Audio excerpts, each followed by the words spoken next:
President Trump's State of the Union address remains on hold as negotiations to end the partial government shutdown continue.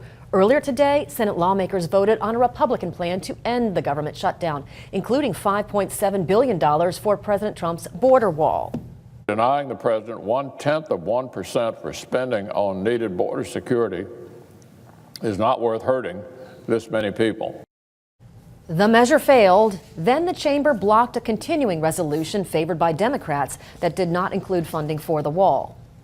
Our proposal allows us to open up the government and then after government's open, settle our differences over border security. House Speaker Nancy Pelosi now says she's willing to meet face-to-face with President Trump to break the impasse. Senator Mike Crapo voted yes today to fund border security and to reopen the government. After the vote failed, he released this statement saying in part, "I will continue to work with my colleagues on both sides of the aisle to pass legislation that will adequately address the president's push for border security and reopen the remaining portions of the government as quickly as possible." Now, Senator Risch was not able to place his vote today. Here's what happened. The congressman's office says his connecting flight was delayed due to mechanical issues, and he didn't make it to Washington, D.C. on time. In fact, he is still dealing with delays at the moment. So it's obvious that lawmakers are divided over whether there is a need for a wall along the southern border. CBS 2 national correspondent Michelle Macaluso shows us how this is not the first time that lawmakers have wanted construction along the U.S.-Mexico border.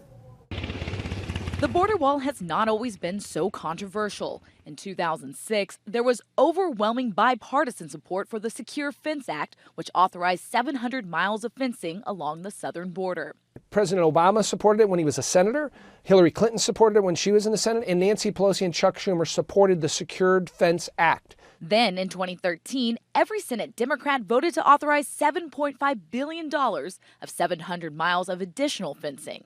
At the time, lawmakers agreed to funding for a wall as part of a deal to work on comprehensive immigration reform. Since the 1990s, we've been constructing fence. I don't think it should be controversial.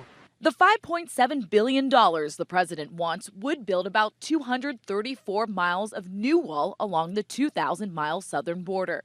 The majority will be constructed in the Rio Grande Valley of Texas. Some of these initial proposals and the 30-foot-high concrete structure from sea to shining sea.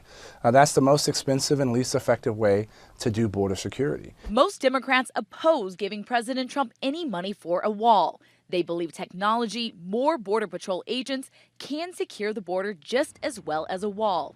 House Democrats are currently working on a bill that would give Trump $5 billion for border security, but nothing for a wall. And it will help repair some of the existing barriers. If we have those items there, let's take care of them.